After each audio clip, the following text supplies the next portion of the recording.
directamente Now, in the contra last la 3 years, the organización violence has really dejando focused 49 against compañeros this asesinados y regional indigenous 20 council. desaparecidos. Nine Esto compañeros have desde already been murdered, del assassinated by 2020. forces. Entonces, el esfuerzo que nosotros hacemos como So really the organizaciones effort that de we're medios doing right now as an es organization impulsar por todos los medios posibles is que, to entre otras create cosas, se through construya ahí whatever means una we radio can comunitaria, de manera que esta this medio de community comunicación radios, masiva no so that solamente tenga these las media funciones que ya son are normales en la radio basic comunitaria mass de integración de la awareness comunidad, de raising difusión, de comunicación, for the safety of de these liberación communities del based on conocimiento de los pueblos communication and y the freedom difusión a of los propios media. pueblos, sino también que en contexto de guerra But also el hecho not de only tener to una radio civil society, comunitaria but for the brinda people seguridad, themselves ya in que durante situations un of ataque urgency. narco paramilitar, Now, during attack, for tener example, una it becomes a very radio practical puede thing, avisar because during a a toda narco la gente attack, de las comunidades if a aledañas community cómo y dónde se has está the dando el ability ataque, to tell y the other también impulsar communities surrounding it that muchísimo they la are under denuncia attack by the ante narcos, las they are able to autoridades defend federales, themselves corporaciones together and to policíacas, come together. estatales, municipales, el ejército y la Guardia Nacional, que practican una estrategia de Now, simulación all of these permitiendo things que are los much more narcoparamilitares successful operen than y en attempting muchos to call casos into the apoyándolos, situation the no national solo de forces manera of the tácita, federal, sino de manera the directa. municipal or the local Entonces, governments, the police, en the la army. medida en que se They all impulsa have la a información tactic of sobre esta realidad que simulation. ellos They intentan ocultar, simulate that they es la forma que investigate the nosotros crimes esperamos perpetrated que against se the communities, detenga but really, el the genocidio crimes perpetrated contra nuestros against the compañeros. communities are perpetrated Entonces, más to o the menos esta es benefit of the la state, utilidad to the principal y economic benefit fundamental, of ¿no? the state. que nosotros entendemos y por lo cual hacemos este trabajo. So this is what we understand our work to be, and this is why we engage in this work in the way that we do.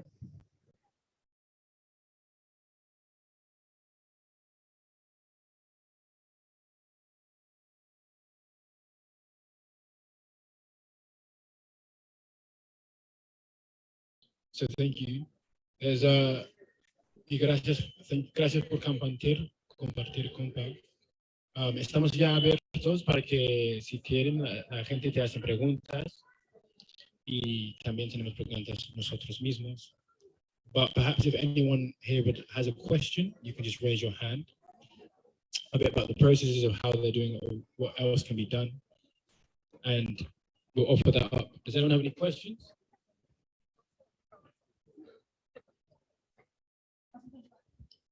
Any questions? Any questions?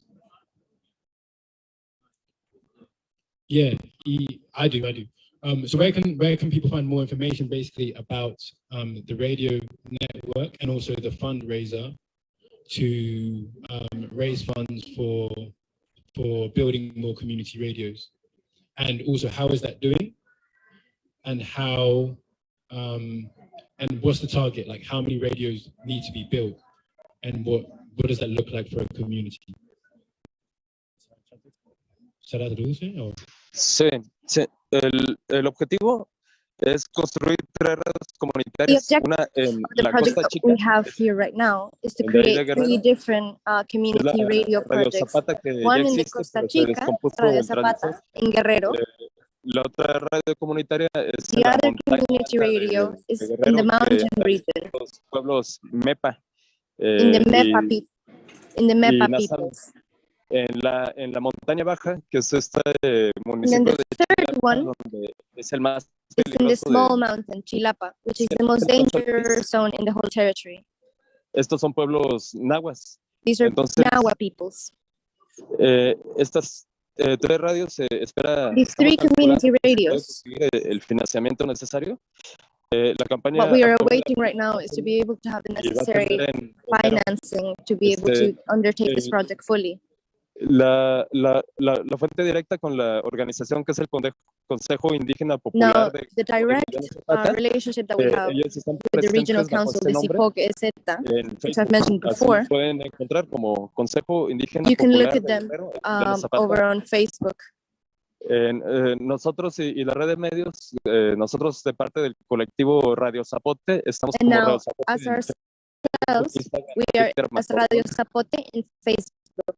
Y la red de medios funciona bajo el nombre de TG Medios. También TG Medios And tiene una the página network en of Facebook free media that we have y is called en Tejemedios. Twitter.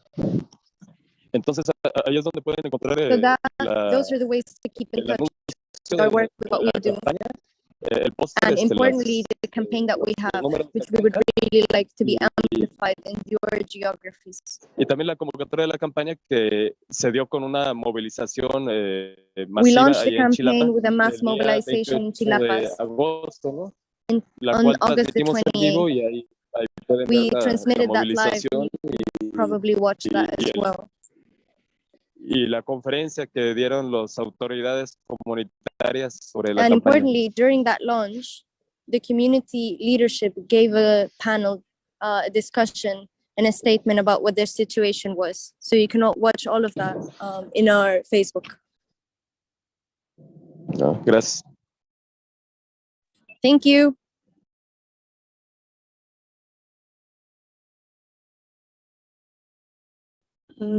Thank you, Compa. I have a question. This morning, we were writing letters to a political prisoner called Fahad Shah. He's a Kashmiri political prisoner that's currently in prison in Kashmir for actually, for his work on communication and writing, and truth telling, and doing a blog called Kashmir Wala. And basically, we know as well in Mexico, they've been really repressing all journalists. We've had so many journalists killed this year. I think 16 or maybe 18 now. And basically, I think, what do you think needs to be done to actually be able to defend those that are doing this work of, liberating media, of defending those that are using communication for actually supporting the rights of communities when they are defending their rights to self-determination and sovereignty? What do you think needs to be built internationally? And for example, what demands or what thoughts do you have over this space? Right now we're in a university in London. What do you think students globally or students here should be doing to actually feed into these communication networks to secure either journalists or community struggles on the ground?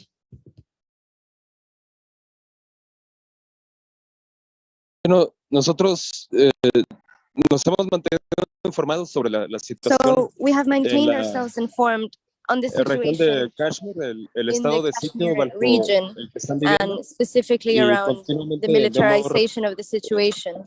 agresiones de grupos de choque de And corte we have fascista. seen how much the fascist rise of militarization has really deepened the suffering of the Kashmiri people. Pero también nos damos cuenta que la But we also información see sobre todas estas that agresiones the information que about all of suceden these aggressions that are en happening Kashmir right y now en on the estas ground in regiones Kashmir, India no and son in conocidas that aquí en region, México. those Incluso types el of presidente Modi violations are not known llegó in aquí Mexico a widely. un evento federal. President Modi, for example, arrived y no to hubo a ninguna demanda meeting with the ni Mexican denuncia president, and there was de no parte de las demand organizaciones mexicanas, or porque la denunciation situación allá no about es the conocida. situation of Entonces Modi's fascism yo diría within Mexican civil dos society. planteamientos. Uno, que hay que, So really, my justamente answer desde would lo be que in two están haciendo, parts. buscar The la first would vinculación be de las through organizaciones de exactly what you're medios doing as prayer, independientes through con seeking las the organizaciones interconnection of different medios struggles, independientes en specifically otras from grassroots regiones media del and mundo que grassroots communities, estamos so that sufriendo we can esta get to opresión our colonial y struggles, genocida, because we know that we are para suffering the que neocolonial podamos expansion, crear un neocolonial flujo oppression. de información But importantly, y what we can also be doing is creating an se information estén enteradas, coordinating por lo menos circle, las comunidades en lucha, de lo que está so that sucediendo con otras different comunidades en communities lucha. that are in struggle Este learn esfuerzo about que each de other's por sí struggles vemos and are que able ya to están really haciendo stand up for pues, los each other and compañeros with que each nos other. invitaron al foro. También ha sido la propuesta Now, de parte for example, del Congreso Nacional Indígena y this el has also STLN been a big proposal from the National Indigenous Congress and the Zapatista Army of National Liberation, because through them they created the Journey for Life of sending delegations to Europe as such to be able to bring the struggle into other geographies and learn from other geographies as well. Now, for example, that we know that we are united as colonized peoples of the world, and we can all make the effort from whatever small part of the world that we are in, from whatever geography or territory, because we have the advantage right now of being able to link together through technology and through the information system that we have available to us. Now, fundamentally, that is what I would like to say, and we remain committed and we remain alert to any and all calls to action that come from any and all communities that are fighting for their liberation anywhere.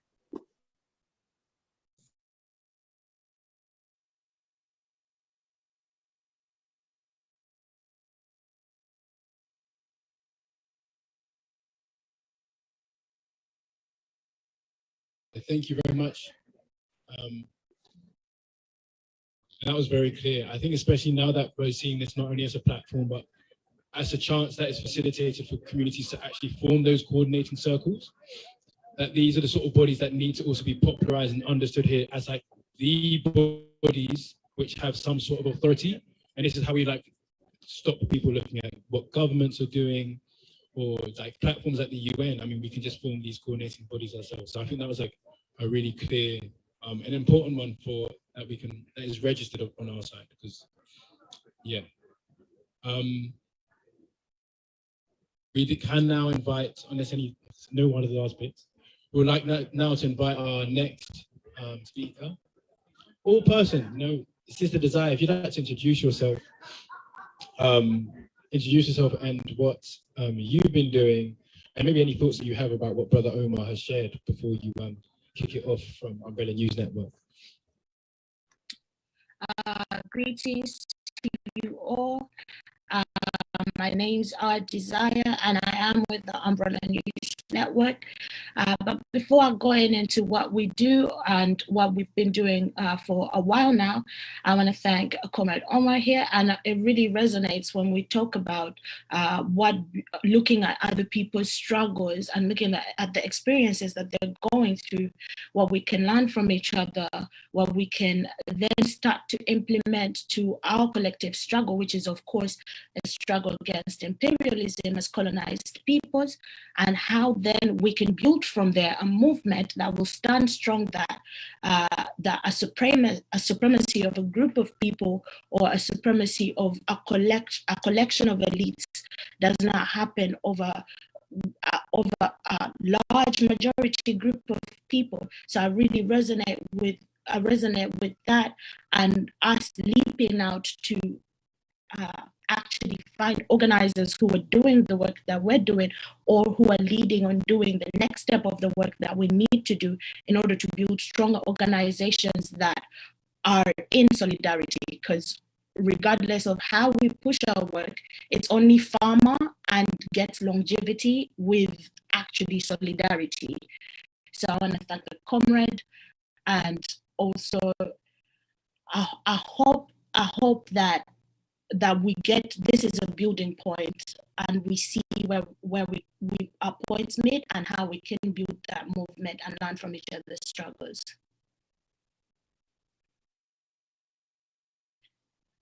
So as I had said, my name's Desire, and I'm with the Umbrella News Network.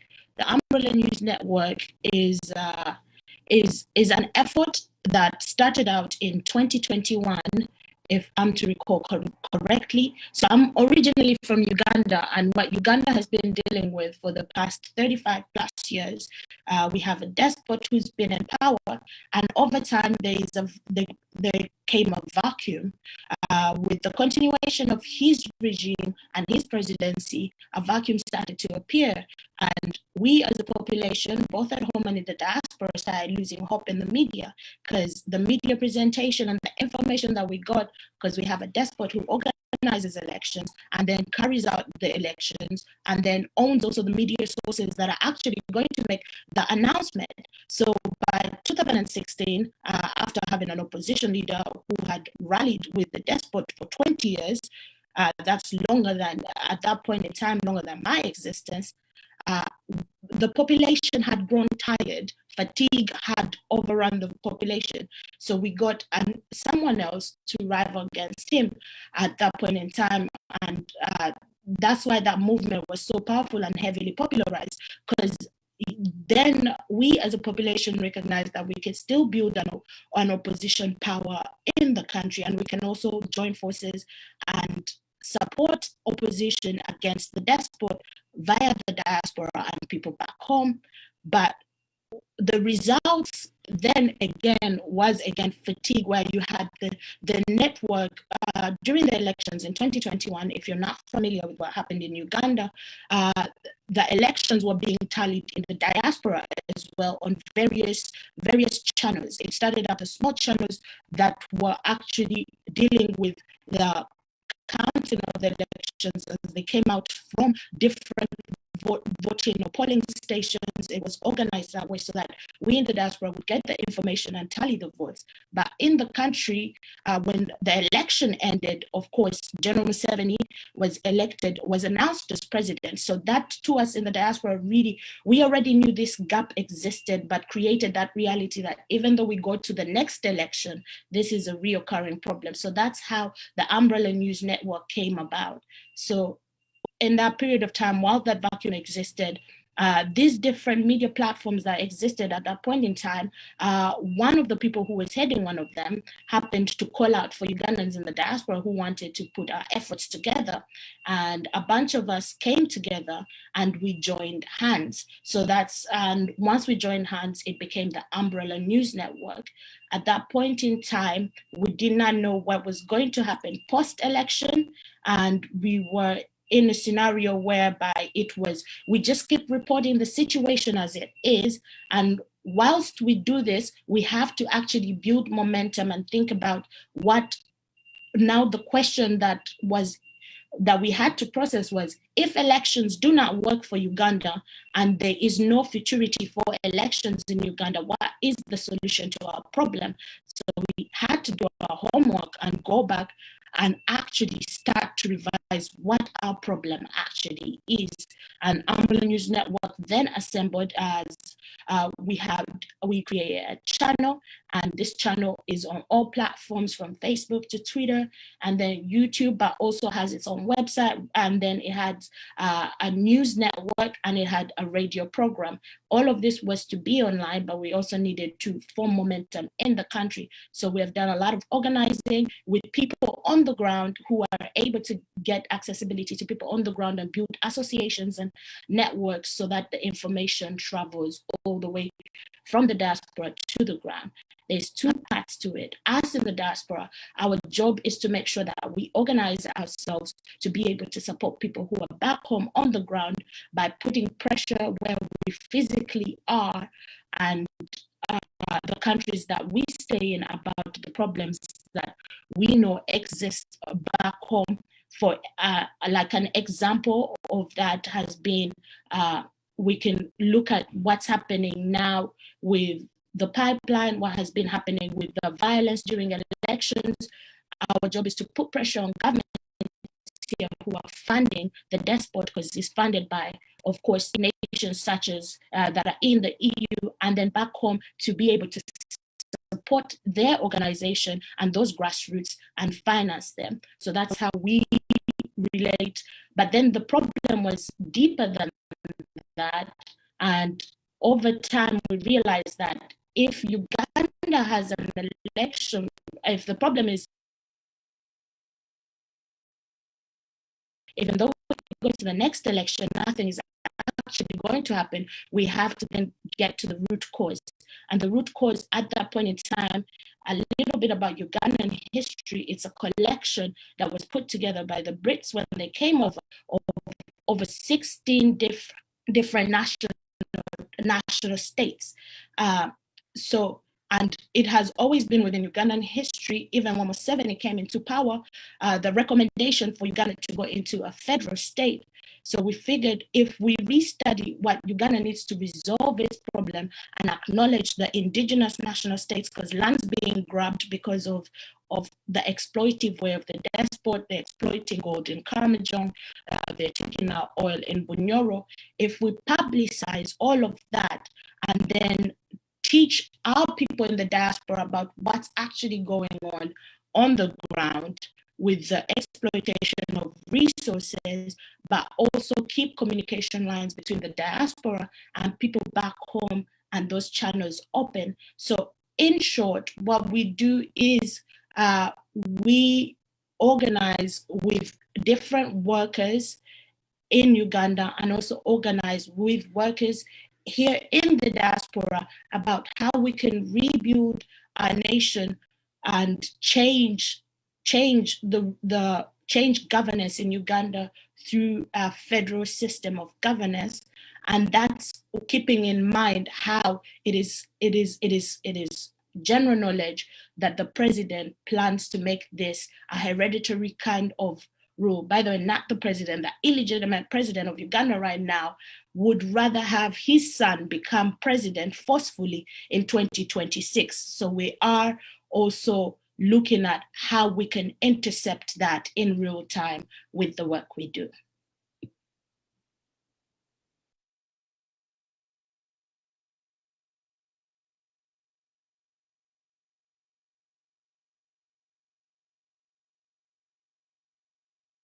You didn't hear the people. You didn't hear the people clapping, but we give thanks.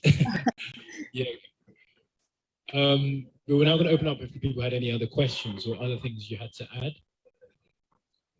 Does anyone have any questions?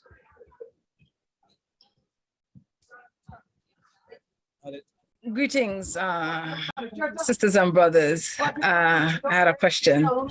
Sister Yaya Maureen Coleman from Belize City, Belize, Southside Belize City. I'm in the heart of Belize City right now. I'll share more when it's my turn to share. Respect to all the sisters and brothers, our ancestors. Solidarity forever, Sister Desiree. Where can we access Umbrella News Network? Do you have a social media presence? The other sister, there's another sister, I believe she was from Mexico, who made that point and give thanks to the organizers of this gathering, that this would be something that we do consistently, and that we have people-to-people engagement in real time. So how may we stay in communication with the Umbrella News Network, sis? So we do have a social media network presence. We're on Twitter. We're on Facebook and we're on Instagram, and we're on YouTube as well. However, I failed to mention this. So we do most of our programs are in the local languages, because that's one way that we plan to connect out and reach out. But in terms of to find out where we're at and what we're doing, Twitter is a very good resource. Umbrella News Network. Umbrella News Network on Twitter. And if you want to keep up with our programs, we do sometimes have programs in English. Most of our programs are tailored around different things.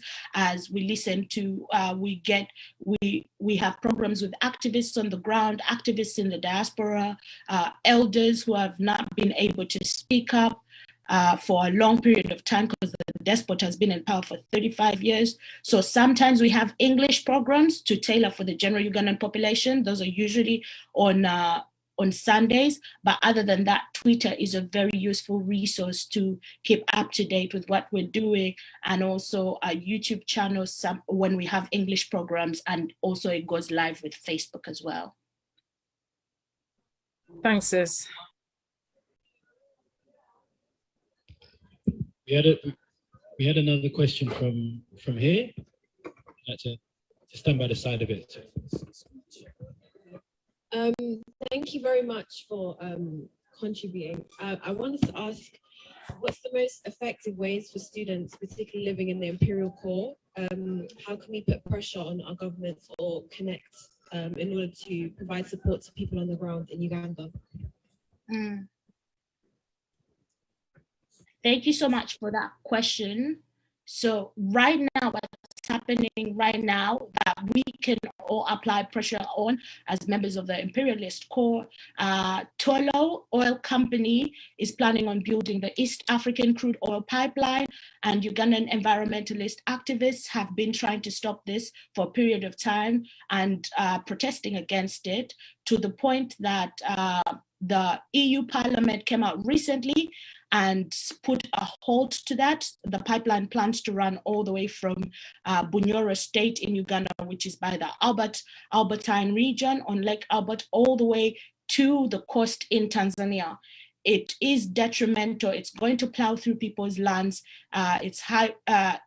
How they plan to preserve it is not sustainable, and they're also drilling oil without the permission of the indigenous people of Bunyoro. They will be getting nothing from this pipeline at all, and it will ruin the biodiversity. So that is a decision that we can keep applying pressure on. That the European Union Parliament came out and halted its funding, but as we know, that is not for a lifetime. They just halted it for like a couple of years. And also apply some visibility to what is happening in Karamojong, because that as well is happening due to climate change and the despots militants actively being there in the name of disarming Karamojong cattle herders from guns, and many of them are being killed, but most of them are actually dying from hunger. So there's also ways to see.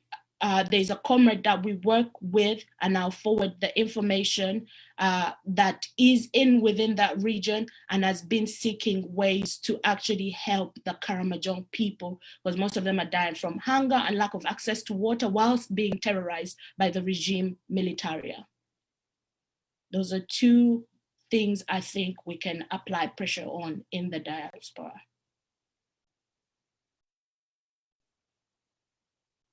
Yeah, that's really clear and really well received. And just when you said that, I wanted to add that I didn't realize that that pipeline was Tullow Oil. Tullow Oil PLC is actually the same corporation that was funded during the so-called pandemic, and taxpayer money from Britain was given for bailouts to Tullow Oil under the guise of the Schlumberger. And they started digging for oil off the coast of Ghana in Cape Coast in about 2007. And they've been responsible for the deaths of oil workers, the deaths of the local community. It's a fishing region. Most people subsist off local fishing. And the indigenous Akan people who are there have had very little in terms of visibility and connection. So I think there's a really concrete follow-up on how we actually map that out and build those communities together. So thank you for sharing that.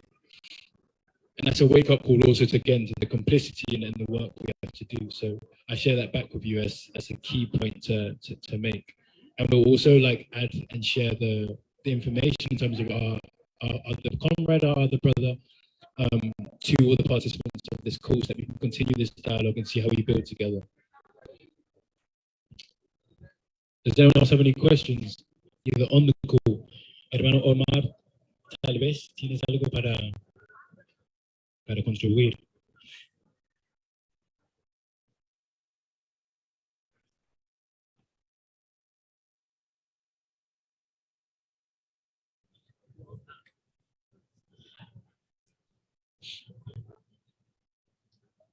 No? Thank you. I do have another question. We had this conversation a little bit before, but I thought it was really insightful about how you sustain your organizing between what you're doing between the diaspora and on the ground contacts, and practically, how do you sustain that in terms of self-sufficiency of your organizing and your work? You build that into how you actually, institution build in the process of actually building power. How have you found that question, and how do you go about it? In order to answer that briefly, is what we're facing right now, not only in Uganda, but generally on the African continent, is the removal of power from the people. So step one is to really, or is to really firstly empower all ourselves to take on these duties. So in order to build such a network as this one is, number one is, once we get into the work with what we do in the diaspora, our job, we understand our job and our role and how we can fill in those resources, not only financially, but also being that we're in the diaspora core, because we know it is actually a terrorist regime back home. It's been massacre and massacre again and again over these 35 years. So our job here is to be as loud as we can, make those stories as visible as we can, and promise to act and also upkeep and be confidential about how we get information, where we get it from, and who gives it to us, and how we share it. But we need to build those networks back home. And right now, what we do, so that we're not lost in translation and everyone knows what they're doing, back home, there is making of associations of different people. People are organizing themselves in different ways.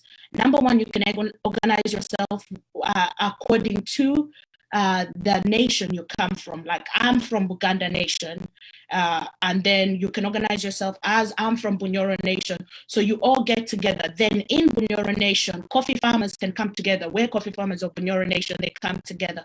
They start to build associations based on where they're at, because even in just Buganda, there's so many different areas that you could be coming from, or we have the clan system. So they start to organize themselves in associations, and then there is in those same groups, because we have later on, we have what we're calling or what is going to be called the Uganda Federal Consultative Council. So all this work is supposed to feed into the Uganda Federal Consultative Council, which is a council that will be held and Ugandans will be in attendance, both from the diaspora and back home, to actually then start recommending a referendum that will work for us. Because we clearly, without even any hindsight or without foresight, know that our next election is not the solution to our problems. So we better sit and start thinking about how we will organize ourselves in a federal system, and by involving as many Ugandans as we can, both in the diaspora and back home. So right now, people organize themselves according to where they physically are, and then form charters.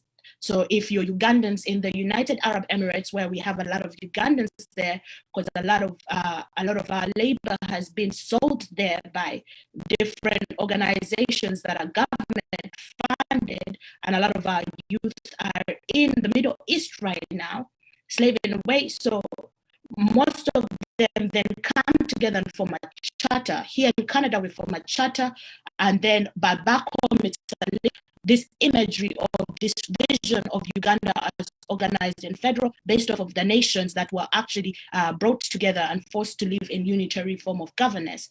And then when the time does come for the conference that is to be had in a near future time, then in that conference, it will all be streamed.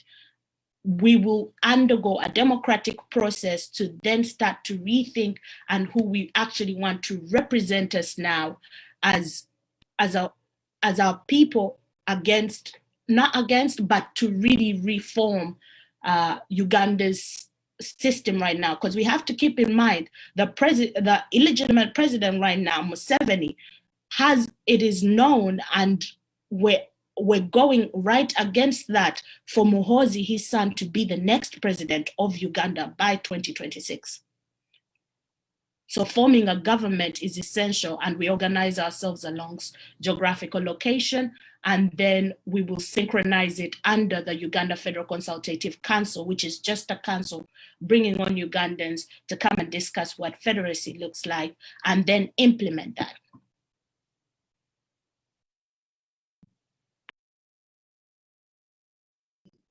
Yeah, give thanks, family.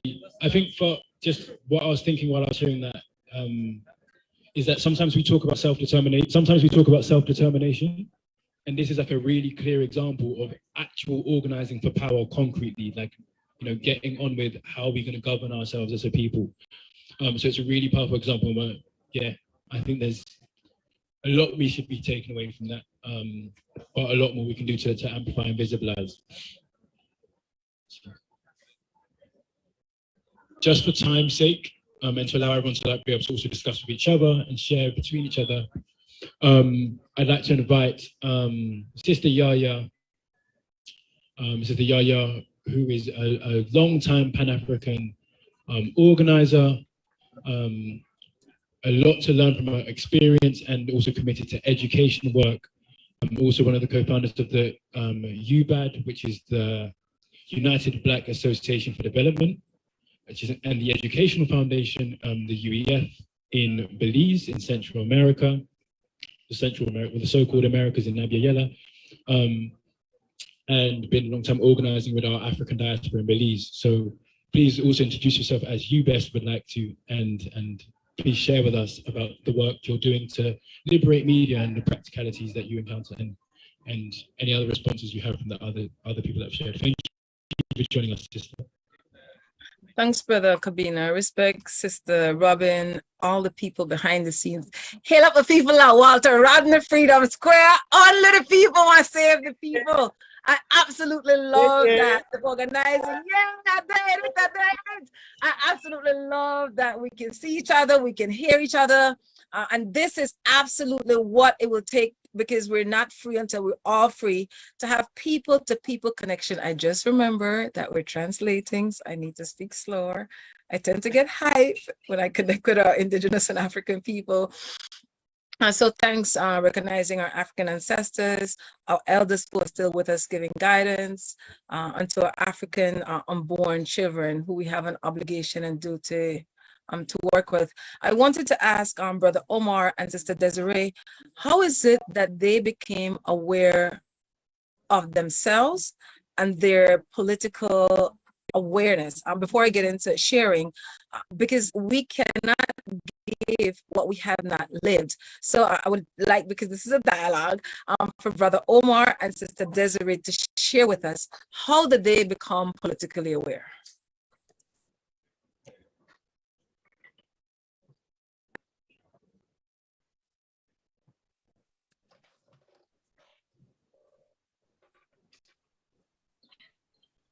The sister can speak first.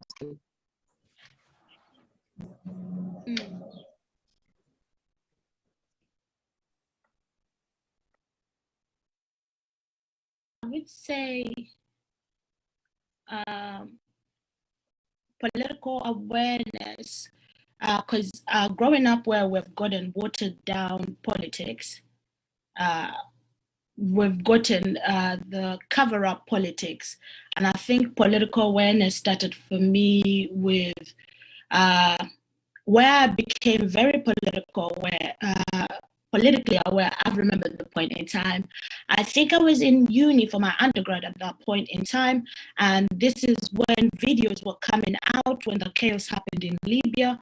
And it was videos of African people being traded, being trafficked in and out in a form of slavery. And I remember at that point in time, with being at a liberal arts university, we all believed that we were there to, hold each other's hands, kumbaya, be together. So what we did was start a fundraising very quickly. And once we started that fundraising, even though it was heavily marketed, and not really marketed, but word of mouth, because it was a very small community. We all knew each other.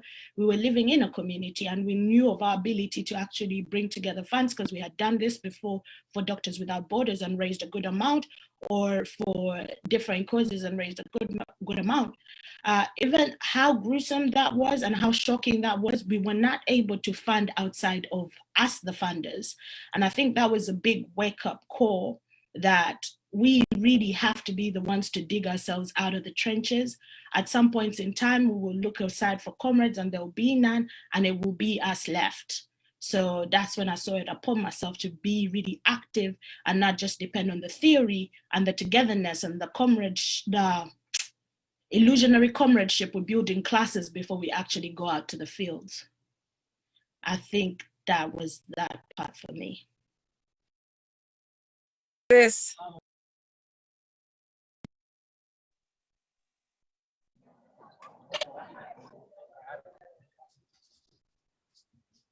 Ok. Yo, aquí Well, for me, la radio, antropología e historia. Yo entré a estudiar en 2004. En I entered into 2005, university in un 2004, compañero and in estudiante 2005, de aquí de antropología social some fue of the secuestrado, students of fue torturado anthropology y were fue kidnapped asesinado. and Un compañero de assassinated. nuestra generación. He was a compa Nosotros, from muchos our de own nosotros de mi generación, generation. desde jóvenes, ya teníamos la intención de la participación política Now, dentro de from lo posible, young people, we pero already had en the la medida intention que of fue avanzando political la violencia extrema participation. contra nosotros, But really, as tuvimos the que asumirlo y tomar repression la decisión drove forward, we de had to take aumentar el grado responsibility de trabajo and really comunitario pump up y our político para la community resistencia que llevamos a project cabo. for Eso que resistance. les contaba fue en Now 2005. that's why I'm En talking about 2006 2005. hubo una gran represión contra In el 2006, movimiento social we had a que intentaba massive en el pressure Estado de México. because there was En a massive esta social brutal movement represión que fue el against 4 de mayo del Gringo, 2006, an American airport in the state of Mexico. de aquí, de esta Escuela Nacional de Antropología, dos compañeras Now, in the mujeres National School of fueron Anthropology, violadas there was por a la big Policía Federal mobilization around this. y varios compañeros fueron arrestados y And the federal brutalmente police golpeados violated y our rights torturados. during those Una compañera de mobilizations. aquí de la escuela estuvo 1 año y 2 meses presa. En, esta, Now, en one estos of our compas años from the y en school las here distintas was in represiones que prison for a empezaron a year and darse 2 cada vez months. más fuertes desde el 2006, Now, nosotros in the vimos years after that, lo que ahora the han llamado pressure from the state el forces cuerpo became de la increasing. serpiente ya formado a través de la fina membrana. Estos hechos fueron los primeros síntomas So, que nosotros those were the vimos first de symptoms que that we el saw fascismo really descendería sobre the nuestros growing pueblos. fascism in our De country. 2006 en adelante And from inició 2006 esta onwards, narcoguerra en the donde narco hemos war ya really began in full sumado scale. la cifra falsa oficial, pero la cifra que tenemos de más de Now, 300,000 there is a desaparecidos false y por lo official menos number, but the real number, the true 550,000 number of how many personas people have been murdered asesinadas in this war is desde el 2006 a la fecha. 300,000. Entonces, nosotros asumimos la So participación really, we política see the ya no como una responsibility of cuestión political ideológica participation de not as a sectores question of marxistas o ideology. anarquistas We're not o Marxists, de we don't políticas consider ourselves autonomistas, sino anarchists, que lo entendimos que era but we algo que truly le understand that correspondía political a todos participation los in this moment, habitantes de nuestros territorios como una responsabilidad it de is a defender la vida de responsibility nuestros to pueblos defend ante un life genocidio for survival que across fue territories. implementado de manera premeditada por las And potencias this, imperiales para preparar nuestra nación para que sea útil a la now the important explotación point that I would like to extractivista de los establish here is that this megaproyectos war mineros, was hidroeléctricos, de fosfos, de preemptively hidrocarburos y created, de muchos concocted, otros and tipos. designed Además, by para transnational companies to la prepare our siembra nation for de continued extraction. heroína y el tráfico de otras drogas para beneficiar a Now, los intereses imperiales. those, the Entonces, drug traffic, en el that contexto de esta is guerra fue en main el que economic nosotros driver of how nos these dimos cuenta de que groups, teníamos que these narco groups hacer are el getting mayor their money esfuerzo is part of that para equation of the la continued organización capitalist expansion y in the Mexican territory. A través de todo lo que cuento en 2014 cuando desaparecieron a los Now, 43 by the compañeros time de we get to Ayotzinapa, cuando 2014 nosotros and we tomamos have la the decisión de que 43 teníamos que trabajar de lleno para university students in resistir esta Ayotzinapa situación, who were kidnapped and dado disappeared by the que state. ya las condiciones se habían vuelto Now the conditions by that moment completamente had become inaceptables y que entirely teníamos que hacer unacceptable. todo lo posible para detener el infierno en el que habían We convertido needed nuestro to do país. whatever was Entonces, available to us to esto que yo halt estoy the contando, pues war pienso que es and la to experiencia stop de the varias de hell nuestras that was being generaciones, rained down on us. de jóvenes que se integraron a la lucha durante estos últimos Now, there were obviously 15 a lot of años. young people over the past 15 years who have integrated themselves into the struggle itself. And for them, we are thankful. Thank you, Berta. I don't know if we have any drums around, but if we do, I would like to have like a drum beat for our translators, Sarah and Lucia. I know it's not easy work. This is the kind of organizing, and generally we would need to pay these people. I know we do in-kind labor. So one of the reasons why we disconnect is oftentimes because of the colonizer's language. And so I really, really big respect to the organizers who had the lived experience to ensure that we had interpretation, and that is not something to be taken lightly. Our sisters and brothers out there in the cold, in Belize, it's hot, and the sweat is just like, yeah, after having some rains, there's a lot that I could share on. I generally introduce myself as a spirit having an African cisgendered woman experience. And I totally understand to the extent that I fulfill my calling in the physical realm will be the extent that those living and unborn children will be able to call on me as a spirit when I transition into the spirit realm. And so I know how important it is. We do the work that we do at great sacrifice. We're doing the work based on the mantle that has been passed to us from our ancestors. So this is liberating work that we've been doing for generations, for centuries. We as African people, African descendants, are the majority of people in the world. We are the original people. And that's one of the reasons why I asked people in leadership how they became aware of themselves, because to the extent that we are individually aware of ourselves will be equally to the extent that we can share and give and be compassionate to people globally. For the past 16 and a half years, I've been the chairperson of a very small group of people, the United Black Association for Development Educational Foundation. We're in our 26th year. There were people who were doing the work before I came, who did meaningful work.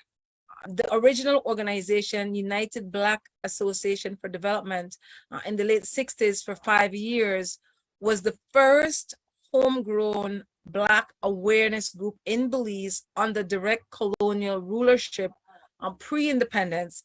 At the time, Belize town, for example, Belize City, was primarily African descendants. There's a lot of knowledge to share. I'm just trying to fast track to where we are today. And so under my leadership has been very different. People have critiqued me, and rightly so. I have not focused on building membership because based on a Belizean reality, oftentimes membership is a checkbox action. Dues would be collected from people, and you have the same core group doing the majority of the work. I prefer stay with the core group doing the work. At times I'm a democratic leader, at times I'm a dictatorial leader, and I'm upfront about that. Having our own media house, UEF, is the fourth pillar of a larger group. The Kremandala Media House is African owned and independent. It's the only media house of its kind in the region. The Hyde family has majority ownership. Evan X. Hyde was one of the leaders of UEF and one of the longest serving, of the UBAD, and one of the longest serving leader of UBAD. And so we have a Mandala newspaper, which at the time that UBAD was formed, the Mandala newspaper was how they communicated with people. Today, on August 13th of this year, the Mandala newspaper celebrated 53 years as the leading newspaper in the country. They've taken a hit with COVID-19. As you know, with newspapers, with technology, everyone is now a reporter using social media. So Mandala, you can subscribe to Mandala online. It's a Mandala newspaper. One of the members of UBAD, understanding Amandla, a Belizean, being in the United States, Amandla, understanding the call and response, power to the people. They added D, and so it became a Mandala newspaper. That's 53 years this year. And then there's Crem Radio. You can download the Crem app. There are two, but the one that would recommend is you would go to iStore and it's Creme Radio Belize, BH and I, Creme Radio Belize. And then for Creme Television, you could go to Creme Television Facebook page or Creme Partridge Street Facebook page. For UEF, we have a website. It needs some updating. It's uefbelize.org. uefbelize.org. Now, I produce and host the only news review talk show in the country. It airs on most Sunday mornings from 10:30 to noon Central Standard Time. On Facebook, it's Creme Sunday Review. I'll just give some of the struggles. Generally, I prefer not to engage the states. I identify as a grassroots journalist and community worker. I'm common, especially in Belize City. It's my base. And so this morning, I don't generally host the morning talk show for Creme Television, which is simulcasted on Creme Radio. It's called Wake Up Belize Morning Vibes. Sometimes the two hosts are generally Mose Hyde and Brother Nuri Mohammed. When they're not able to, they may ask me to host, which I did this morning. What an interesting component when I host is, I prefer not to have guests. It's a call-in talk show. I would prefer Belizeans to call in and let the people drive the conversation. What my experience has taught me is that it's always, as I'm sure it has taught many of you, to connect at the base, people to people dialogue. So even though Cremandala is not a community-based media house, as we understand community-based media houses, there's been a saturation of media houses in Belize. So you have party politics media house, you have organized religion such as Christianity media house, you have independent reporting from people who identify as indigenous people. And so what zinc fence, Cremandala has a zinc fence, the compound, and so we're known as people behind the zinc fence. Creme TV mantra is show yourself, say yourself, be yourself. Most people speak the Creole language. English is the official language of the country. Now, in understanding that no one can represent our interests like we do. So let me give you an example of a concern for African Black people. The system of government that we use is the Westminster system, strictly colonized system. And so there should be 3 separate branches of government. The legislative component, the judiciary is a component, and the other one just slipped my mind. Musla, what is it? I'm in the home. I did not get the right time. And so I thought I had 2 hours after I came off WB this morning to get to this conversation. And then in communicating with Brother Kabina, he's like, yeah, we're going live now. So I just quickly came to one of my elders' home. He's one of my lifeline. This home that I'm actually in is actually 150 years old. It's a wooden home.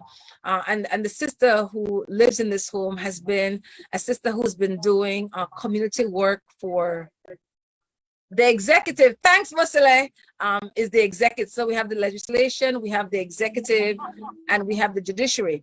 It should be separate. They should be separated. But our reality is that that's not the case. Anyways, this particular administration, there are 2 leading political parties, the People United Party and the United Democratic Party. We call them PUDUP. They're one and the same. After so-called 41 years of political independence, September 21st, 1981, it is said Belize became politically independent. We have not lived that experience. So an example is that there are 2 examples I'd like to share before, and I know I don't have a lot of time. Anyone has any questions so far? Here for people later, Walter Rodney Freedom Square, yes! As soon as clock up. Lot of love. Thanks for this opportunity to say that currently one of the conversations on the table the community table is what's called a People's Constitutional Commission reform. Now, the cabinet decided that this would happen. They don't need to come to the Belizean people to make changes to Belize's constitution because they have majority people in the House of Representatives. So let's be clear. The bill would usually go through 3 readings before it becomes a law. Before the bill was even presented in its first reading, the cabinet members already decided who was going to be on that commission. Now, realizing that this was going to happen, UEF sent a letter in March of 2022 advocating, thanks to our sisters and brothers out of the UK who is teaching us differently, that we're requesting that there be 2 African descendant representatives, myself for UEF and a diaspora brother, Bilal Morris from the Brother organization. And our point was very clear. We were going to be substantive representatives for African people as opposed to descriptive representative.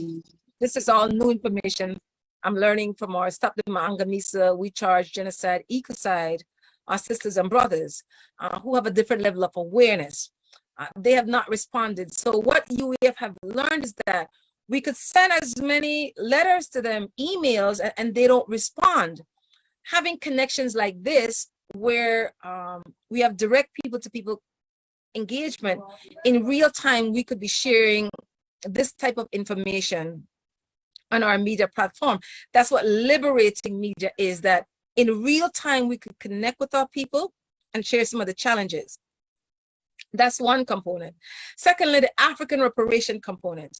Many of our people, like myself, before I linked with Stop the Angamisa We Charge Genocide, We Charge Ecocide campaign, I did not know that there was an alternative to the CARICOM 10-point approach when it comes to African reparation.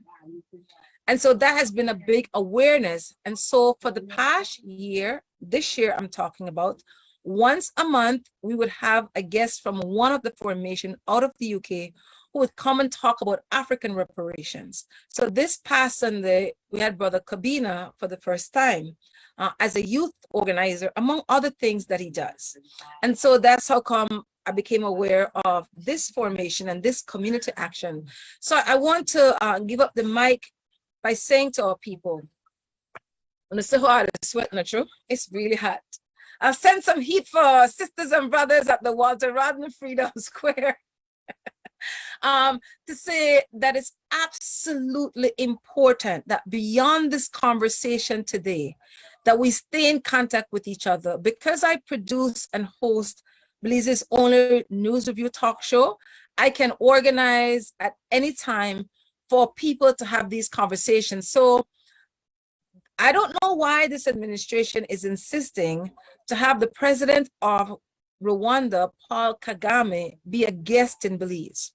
Now, I really don't know anything about Paul Kagame, but I know there are people that we link with who would know more than me.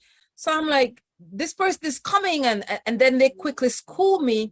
So give thanks to the ancestors, give thanks to the organizing, that this Sunday on Crumb Sunday Review, our guest is Brother Maurice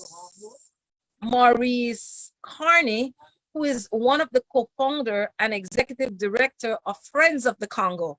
This week is hashtag Friends of the Congo. And so again, I'm getting cold seeds. One of my sisters said it's truth seeds. It's absolutely important to have people come and speak for themselves. Similar to how Sister Desiree and Brother Omar is speaking on behalf of people, that Mandela creates the space for all people to speak for themselves. And Mandela is considered a university. I would recommend that at least once a month that you submit information to me. I could ask them, there's no guarantee, to publish it in their Mandela newspaper, to organize, to have people as guests on Crumb Sunday Review. Let's say there's a crisis, I could organize and ask to have a real-time interview with our people. So the power of us meeting today and communicating the way we are, absolutely give thanks to to our sisters and brothers from Prelar, Planet Repairs Action Learning Education Revolution. Give thanks for the vision, for the courage to make it a reality at great sacrifice. We understand at great sacrifice to know that we can rely on the spirit, on the knowledge of our ancestors, because we're still here. We were not supposed to be here, and we will continue to be here. So keep heart, sisters and brothers. Only the people will save the people. If you have any questions or comments, concerns, I'm open to listening and learning.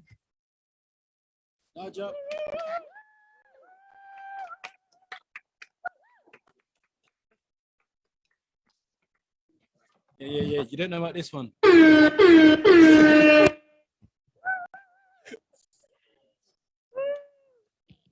All right, so this one we're just going to open it up for everyone that's shared. There were some really powerful points there, especially about the practicalities of, especially thinking about escalating militarization in Mexico and being able to share that to the people of Belize and how that can actually share our organizing methods.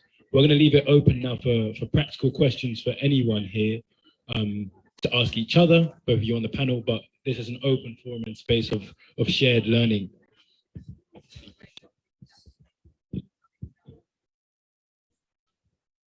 I wanted to ask our sisters and brothers at the Walter Rodney Freedom Square, what has been the response that you've been getting over the past 2 or 3 days?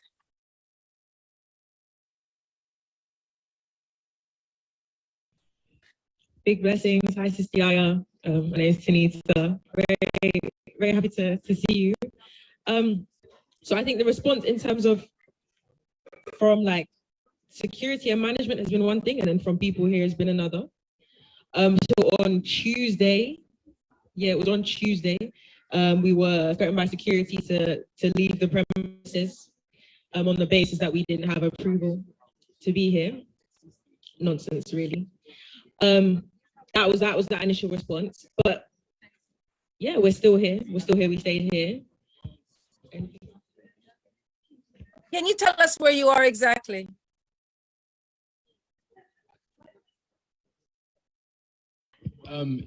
So it's the we can spin it where you can see it on the second live stream link.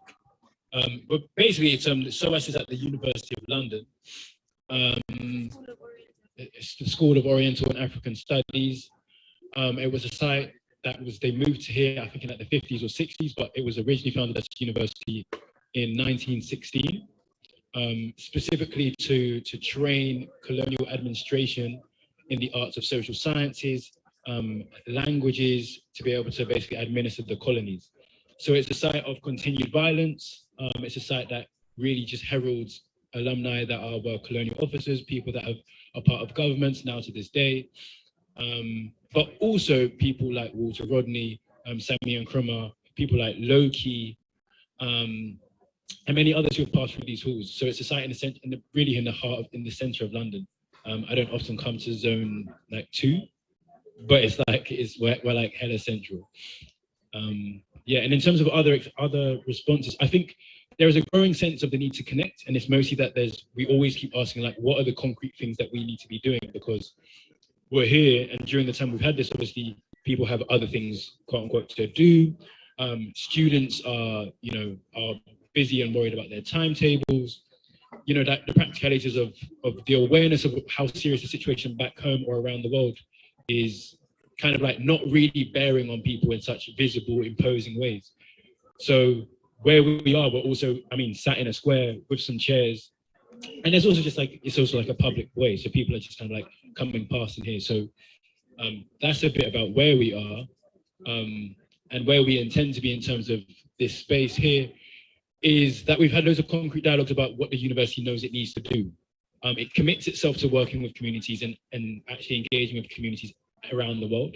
In 2017, they had a vision called the Decolonizing SOAS Vision, which was committed to that work. But that work can't be done with actual grassroots struggles. And to actually do that work, they're not prepared to do. And I think there's a growing awareness that only through properly connecting are even students going to liberate their education experiences. And that makes it clear that your time studying needs to be made to train you to serve communities. And our ask to people to you all has really been, how should people think about training themselves to serve communities? So that's a bit about what the experience has been and where we are and where we intend to go. Any questions? Was that clear? Any other questions? Yeah. Oh. Yeah. Questions or comments? Oh, so wonderful. Thank you so much. And I've just been, at the moment, just passing amongst the students in between their lectures to give them information. But I've been very, very captured all the time by your spirit and lively energy. And that's what feels really, really important to me is like the song in your voice. Just how your passion and enthusiasm, and at the moment here in so many people and in the colonization of education sitting between these walls, it's like their spirits are not alive. It's like their spirits have almost been taken. And then here, over this last week, we're hearing from people who, are just on the edges of survival in the material level, but are so alive and so energized in their communities of solidarity and resistance. And then I go over to the building and there's a herb garden for students to go to. And in that herb garden, it's just concrete. There is not one single seed in that garden, not one single herb. I think it's just called the herb garden because that's where people go to smoke. And for me, it's the privilege of people thinking that seeds aren't something that's important to talk about. Whereas for me, in this awareness of these communities of solidarity and indigenous wisdom and community wisdom, we know the importance of, seed being corporatized and that you're not allowed to save your seeds or share it, whereas here people are so detached from that. So you ask, where are we? And yeah, Kobina has given you a brilliant location and the history of this building. But underneath here, there are rivers, hidden rivers that have been buried. It's connected with the Thames River, which the Thames River originally was called Thames Isis. And Isis is known throughout the world as the most common name to celebrate the Great Mother. And that is that we have become so separated from our human humus of the soil, Black Terra Mother. So thank you so much for bringing your life and your joy here. Thank you. Oops, sorry. Thank you so much.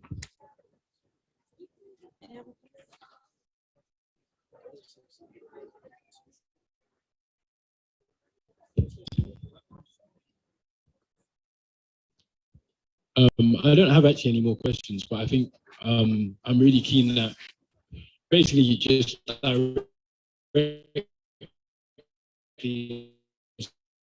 especially that there's a lot that clearly can be done, especially in terms of media, concrete, it's frozen. Okay, we're still here. Yeah, the concrete work we can do to make sure that actually a lot of the information that's come out of these calls gets turned into the concrete, like, even I think one thing I'd like to know from Mark is if there are ways in the build of those lessons that we want to facilitate.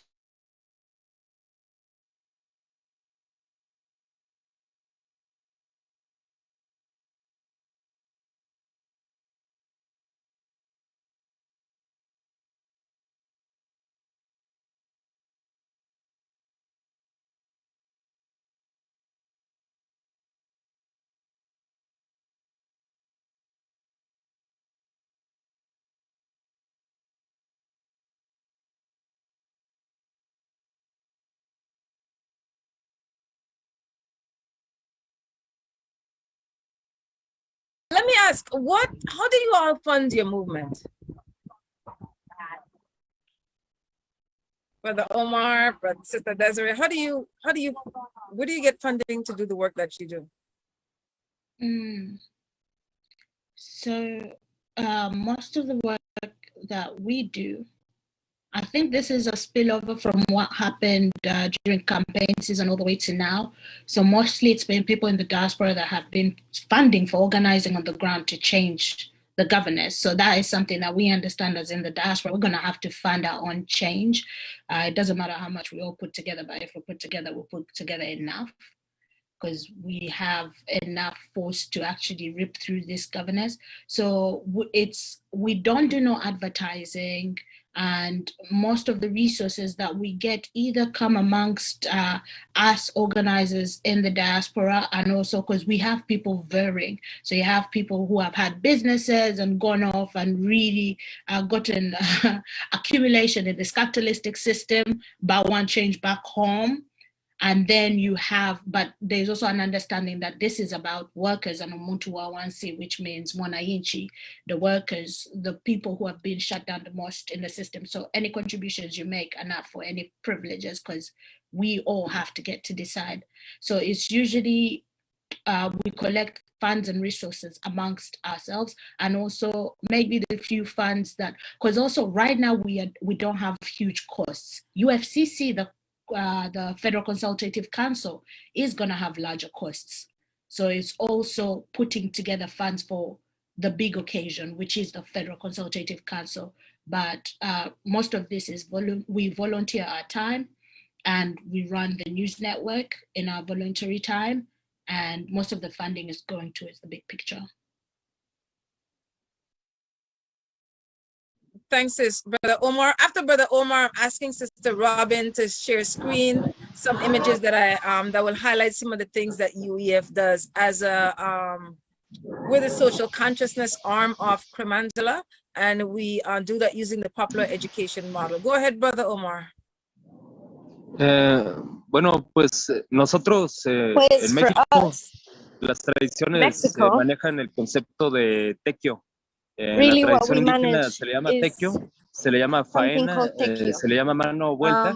La responsabilidad que tenemos todos de dar un servicio comunitario en beneficio de todo nuestro pueblo. En ese sentido, los medios libres que nos organizamos bajo ejemplo de las organizaciones de radios comunitarias indígenas que históricamente han existido en Centroamérica, nos manejamos bajo este concepto. Todo lo que hacemos no conlleva una ganancia económica, un salario, sino que es nuestro propio trabajo sin ingresos que nosotros entregamos al servicio de la comunidad. Entonces, para lograr financiar los gastos operativos, gran parte son las propias comunidades organizadas, campesinas, indígenas, barriales, vecinales, que financian los gastos del viaje o los gastos del equipo o los gastos del evento. Nosotros como agrupación de colectivos pagamos el dinero de nuestra propia bolsa, de nuestro propio trabajo, o a veces hacemos eventos, conciertos musicales y venta de comida. Nos hemos opuesto terminantemente a buscar y pedir cualquier financiamiento que venga de una institución de gobierno o de muchas fundaciones internacionales dentro de la industria de los derechos humanos. De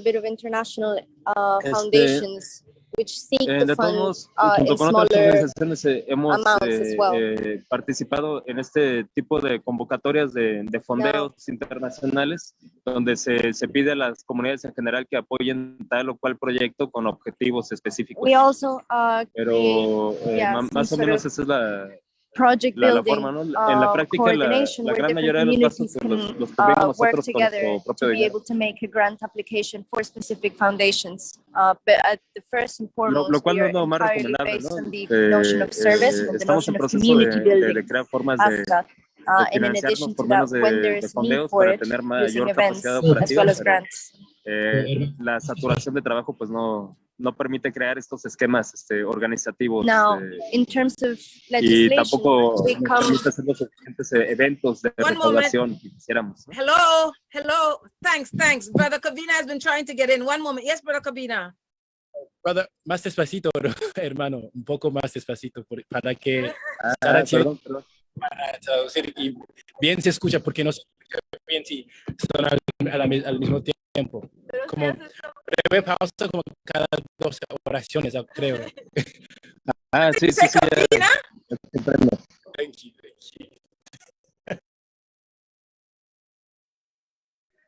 Pero adelante. Bueno, yo quería preguntarle a las hermanas en sus territorios sobre el contexto de la militarización a los gobiernos autoritarios los que están viviendo, que platicáramos un poco del tema también en México. So we can also understand how our context in Mexico compared to yours as well, if possible.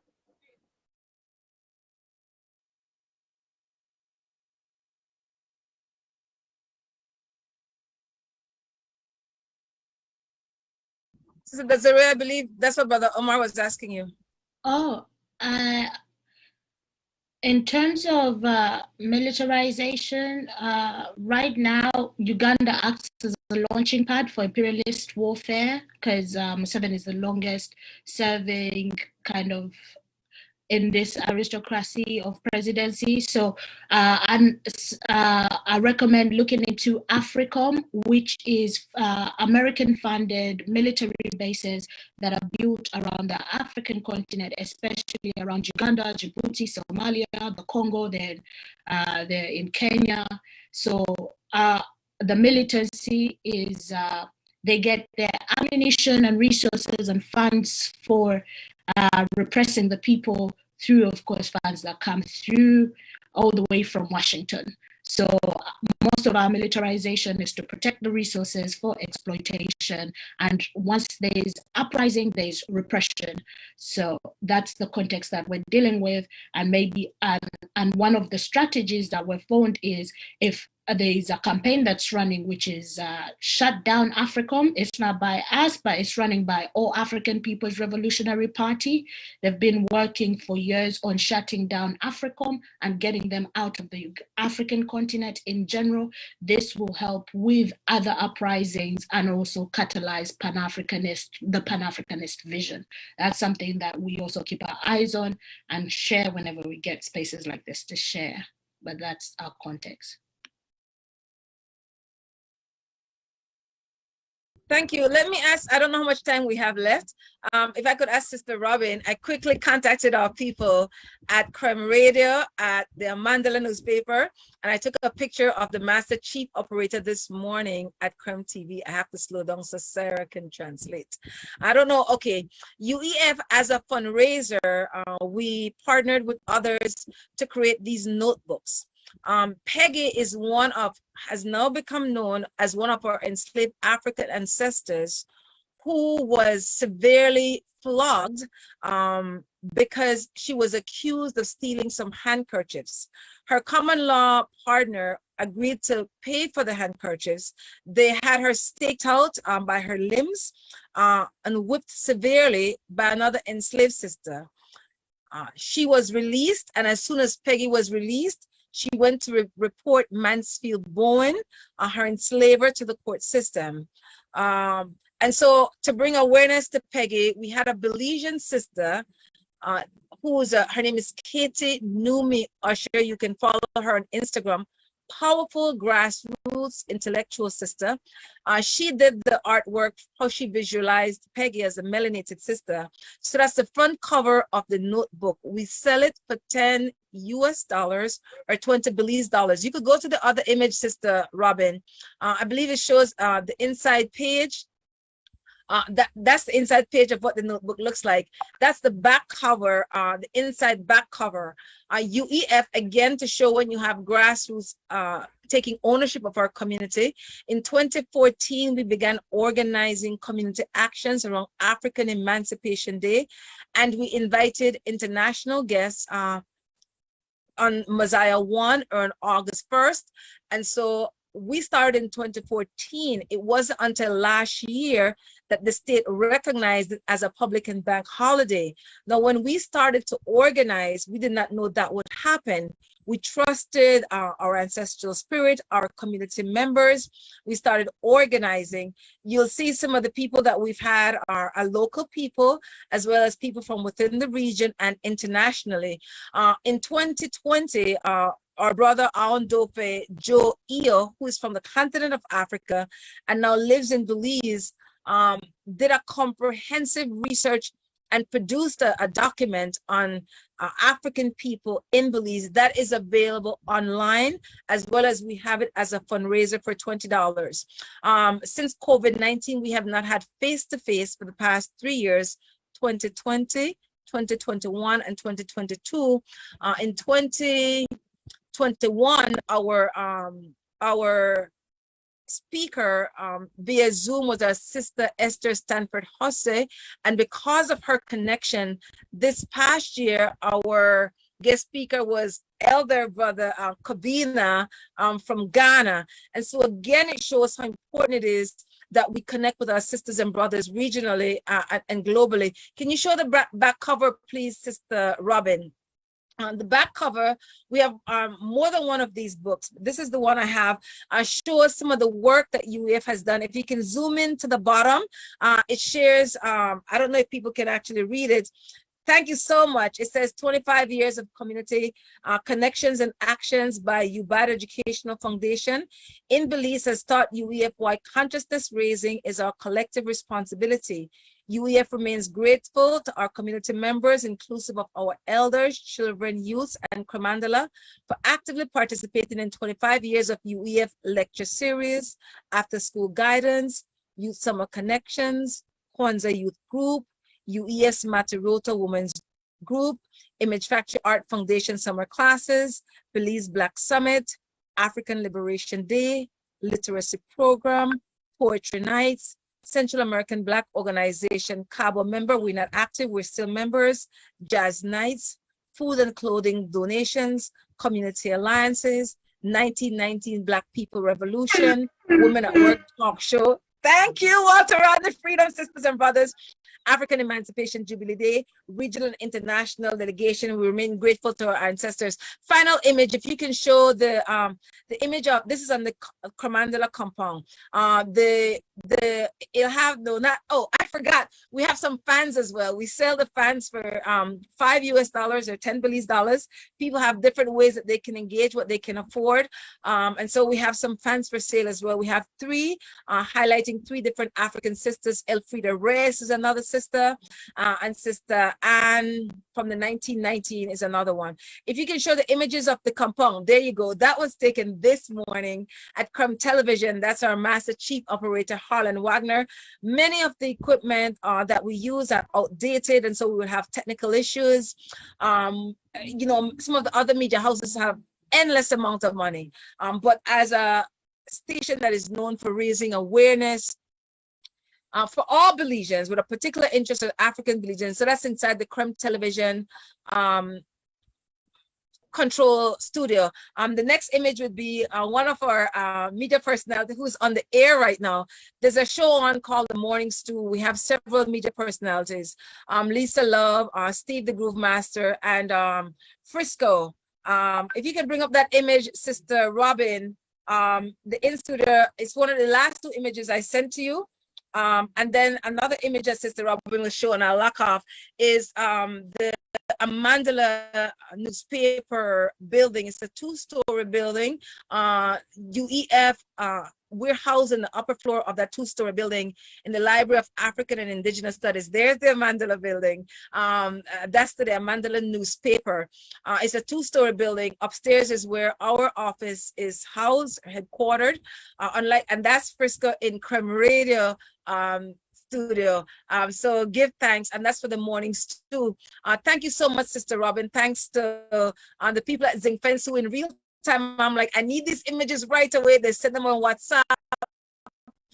So it's just, I absolutely love our vibration, our determination to connect as African people and do the work for the liberation of our African people, because we're not free until we're all free. And as I would often say to our people, as we've learned from our African ancestors, we're Africans not because we're born in Africa, but because Africa was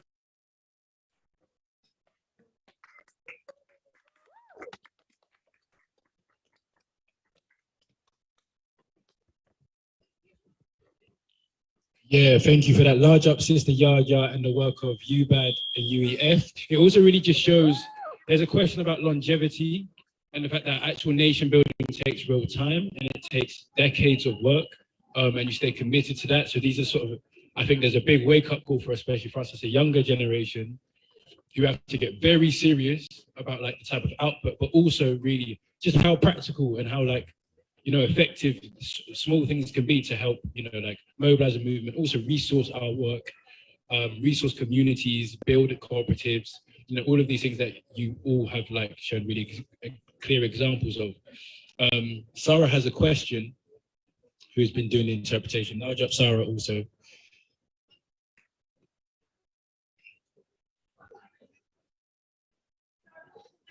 And running. She's coming. Oh, Sarah's just joined us at Walter Rodney Freedom Square. This is our interpreter, Sarah, who's also just ran in to join us. There you go. Hi, it's nice to meet you. Greetings. Hi, I'm Sarah.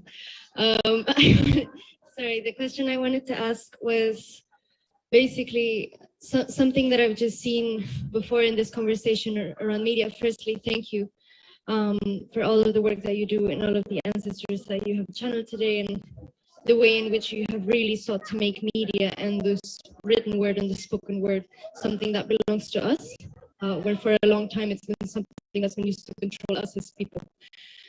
So thank you for that.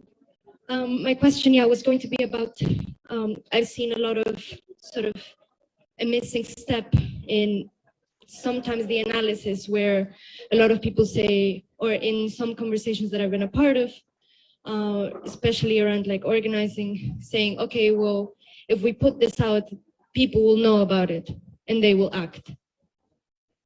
And it sort of misses that step of, okay, well, that's not necessarily true. Like even if you tell people the truth, that doesn't necessarily like beckon action. It doesn't call action. It might just be another thing that they have in their minds. So even just looking at everything that you've spoken about today, it's kind of, it's interesting because the whole panel and the whole hour has been about liberating media, but you've been liberating media not only by creating media, but by creating all of these other community processes. For example, creating networks, for example, creating different events, different things that have sought to make that media come alive. So I wanted maybe your thoughts on that, especially as young people, how we see, okay, we'll write this post, we'll write this text, and people will know what we're about and they'll come and join. And sometimes they haven't. Maybe just the learning that maybe you can give us as people who have started on, something to create something, that seeks to build on your steps and to follow your steps and your leadership. So thank you. Was born in us. Respect. Greetings. Sister Desiree, to my recollection, my memory isn't what it used to be, touched on this. You cannot give what you have not lived. And so one of the best examples I can think of is live it. We're in our communities, our community members know us, they watch how we live, they watch how we treat ourselves, our family members, and others. They look at the formations of the organizations or groups and they look to see how they work. If they do what they say they'll do consistently, and are they transparent about it? And for us to trust the process. What will be when it ought to be. We enter with good intentions, clean hearts, clean hands. There are times when we make missteps. we come publicly and acknowledge, I made a misstep. There may be a community agreement on how you can be forgiven, how you can re-engage. Be honest. Be honest. And then to understand that the community members themselves have a responsibility. So we create the space, we let them know the space is there. It's up to them if they want to be a part of that process.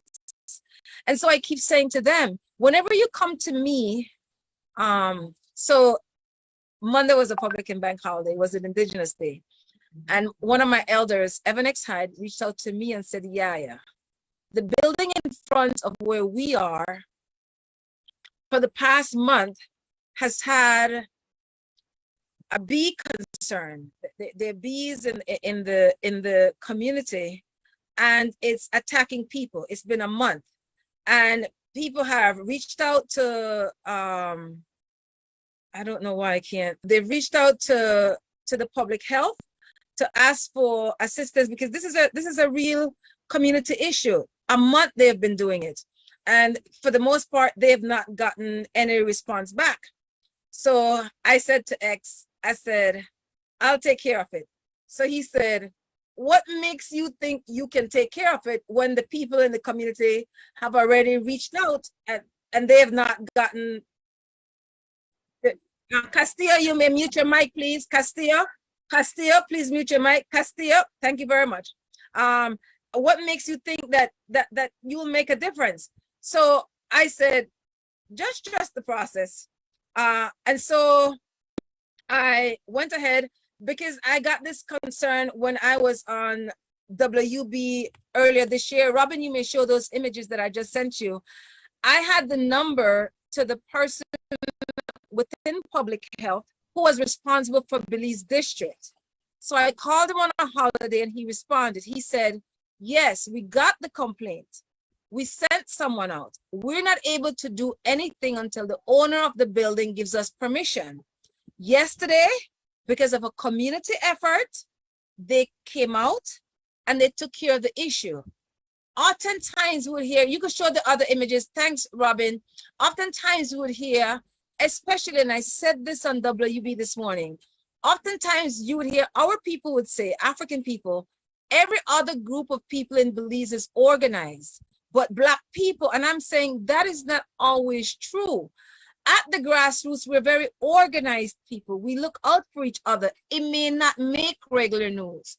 What makes regular news is over and over again, the single narrative of, for example, African brothers shooting African brothers.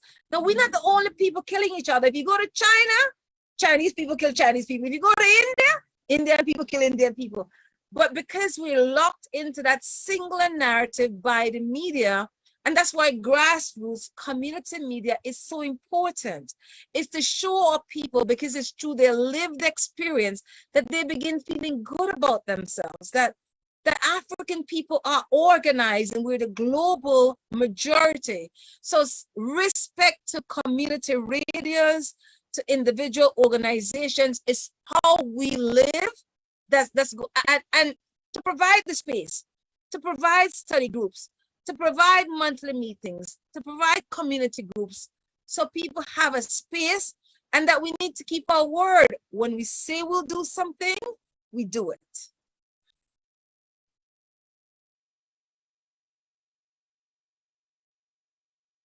You're gonna have a horn one time, even though you're gonna have to repeat that last part. Just because we got a sound connection right towards the end.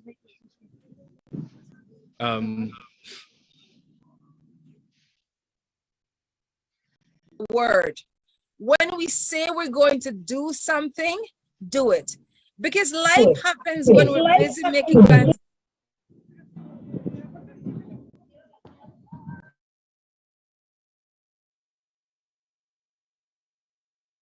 Mic is off, Brother Kabina. Oh, I thought you were saying something. Life happens when we're busy making plans. At the time when I know that something I say I'm going to do isn't going to happen, because we have our own media house, I use WhatsApp a lot. So different regions use, Belize is not a big Twitter user. TikTok, sad to say, Instagram and Facebook, primarily Facebook is the medium that most Belizeans use. And I really want to salute Sister Desiree, emphasizing the role of the diaspora. how important the diaspora is to sustain us at home. In the Belizean diaspora, oftentimes, we could not live without their remittances. Big up the remittances. And right now, we know the diaspora for Belizeans, we think of the United States. I know in the UK right now, with our sisters and brothers in that square, we getting the news of how you all are suffering, because oftentimes we think because you're not foreign and you got things good. We need you all to tell us how you're suffering, what your sufferation looks like. Give it a face, tell us, so we can understand what a sacrifice it is for people in the diaspora to support us.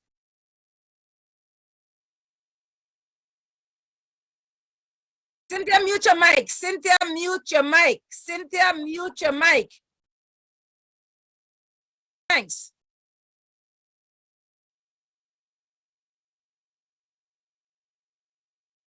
Sí.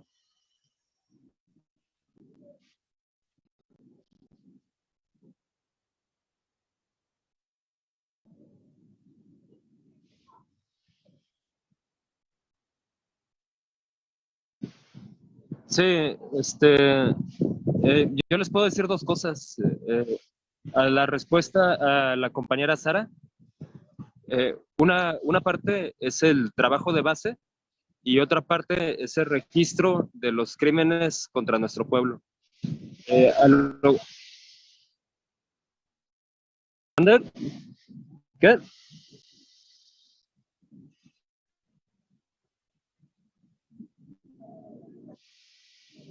¿Hablo en inglés o...?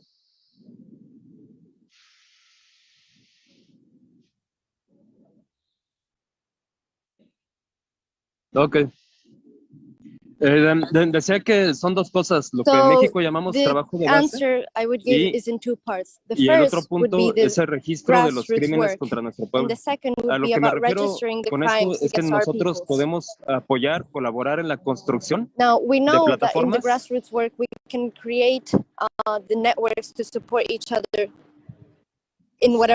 Nosotros podemos apoyar la creación de estas plataformas en las comunidades organizadas. Because we can also support other communities to create their organized platforms in this way as well. Y las comunidades van a denunciar las represiones cometidas contra su pueblo, van a manifestar su posición política. And denounce the human rights violations that they are subject to, so that they can continue to do their political work of raising consciousness and creating their autonomy.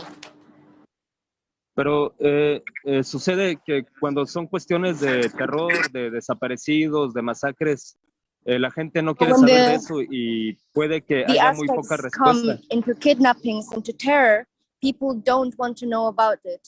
So there might be a very little answer to those really terrible consequences of the armed conflict right now. Sin embargo, el propio trabajo de la construcción de estas plataformas es un trabajo de base que vincula, que refuerza, que desarrolla y que reorganiza a nuestras organizaciones. That process itself is something that strengthens the community and strengthens the networks on which the community can also rely to be able to disseminate the information. Esto en lo nacional y en lo internacional. Entonces, teniendo este entendimiento, gran parte del esfuerzo viene también en esta vinculación, en este reforzar, en este hacer hermandad entre los grupos organizados para que la resistencia a estos megaproyectos y estos crímenes, estas represiones, estos gobiernos dictatoriales autoritarios, no sea cada quien por su lado, sino todos en conjunto. All of those things can be more effectively resisted if we know what the other is resisting. El otro punto que me refería con los crímenes contra nuestros pueblos. And another point that I wanted to bring about the crimes against our peoples. Es que nosotros meditando nuestra situación hemos llegado al entendimiento de que hay una estrategia militar. Come to the understanding that there's a military strategy behind all of this. Esta balcanización de México, la que hacía referencia en la participación Militarization anterior, of Mexico, in which I have already spoken about how we have seen over the past 15 years with the continued narco-paramilitary war. Funcionó por medio de grupos de narcotráfico, de crimen organizado que implantaron el terror en nuestras comunidades. Groups of drug trafficking and organized crime which have implanted fear in our communities. Y luego esta violencia se utilizó como justificación para enviar al ejército y a la policía a tomar y implantar retenes y sitiar gran parte de nuestro país. In arms and create different militarizations and different ways in which the community's daily life is becoming disrupted across the country. Esta presencia militar no detuvo la violencia del narcotráfico, sino que la multiplicó. Has not stopped the narco-paramilitary violence. It has continued it, and in some cases, it has actually exacerbated it. Porque nosotros que lo denunciamos en los medios libres desde el principio, sabemos que el ejército colabora directamente con los grupos de narcotráfico. Collaborates directly with these narco-paramilitary groups. Esto se ha demostrado abiertamente ahora. Tenemos las pruebas con el caso de Ayotzinapa. We have very strong evidence with what has come out of the Ayotzinapa case, the case of the 43 students who were kidnapped back in Ayotzinapa. En estos 15 años de narcoguerra, el asesinato de activistas y periodistas ha sido justificado responsabilizando a las mafias locales y a los grupos de narcotráfico. By making responsible, of course, the narcos.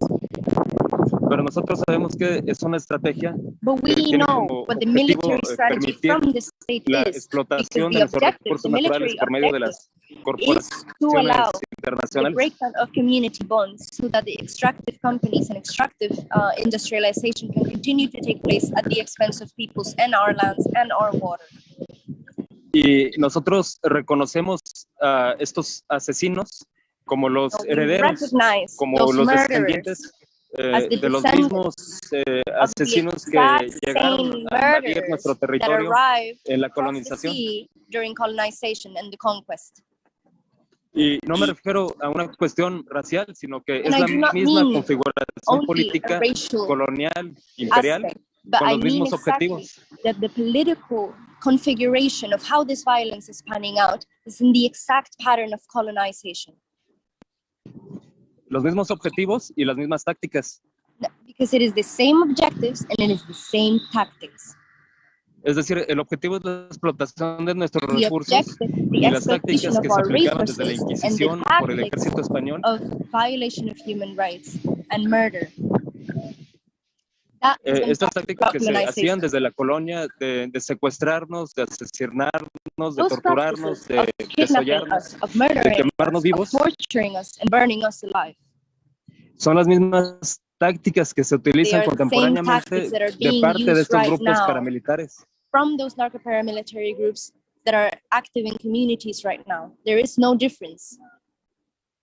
El punto de todo esto es que este conocimiento, este entendimiento, lo ocultan por medio de propaganda oficialista. That knowledge and that very clear truth is being hidden right now by mainstream media through propaganda that is based on the state story of what is happening. Y el conocimiento histórico del genocidio que se dio en la Inquisición también lo ocultan las élites académicas. The academic elites especially have also been trying to hide that. Entonces, por eso es muy importante que cada crimen cometido con nuestro pueblo sea registrado, sea nombrado. That is why it is important that communities are able to name, register, evidence, and denounce every single crime that we are being subjected to right now as a peoples. Y que esta información siempre esté disponible para todos los miembros de nuestra comunidad. For all of the members of our community. Por medio de los medios libres y las redes comunitarias y las organizaciones de medios comunitarios. Networks. Porque es el conocimiento de esta estrategia lo que va a detener este genocidio. That we will, through knowledge of this particular strategy, that is what will halt this genocide that we are subjected to. Y al hacerse público, los propios imperios se van a retraer de aplicar esta estrategia.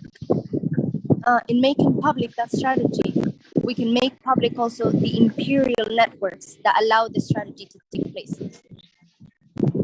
Entonces, para responder a la compañera Sara, no importa si hay mucha o poca reacción. It does not matter if we have a little reaction or a big reaction. Nosotros tenemos la responsabilidad de continuar. We have the responsibility to continue our duty, to tell the truth. And expose para que esta información sea pública y accesible so that this para information todos can be public and accessible y que no for all. pueda ser silenciado el asesinato y la desaparición de nuestras compañeras y nuestros compañeros. Torture of our compañeros, of our siblings cannot be silenced. Gracias. Thank you.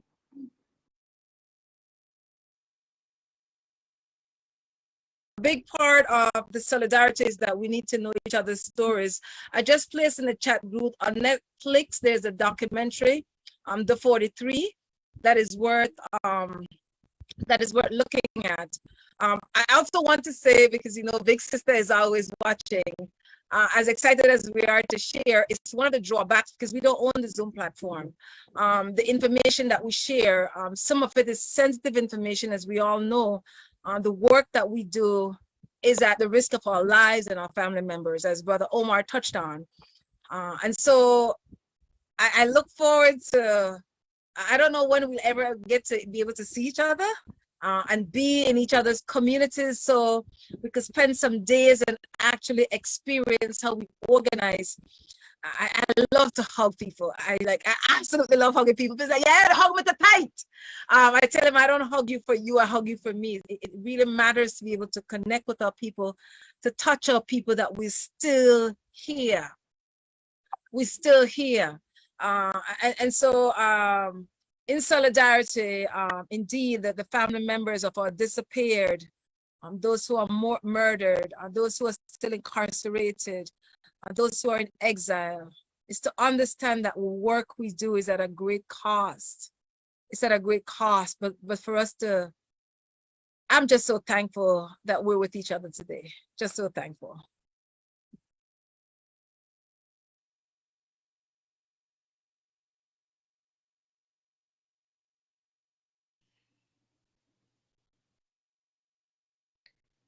Thanks, Emily, anyway. Okay, give thanks, family. This has been a really, I think, one of the most grounding conversations, one of the most powerful, one of the most spirited.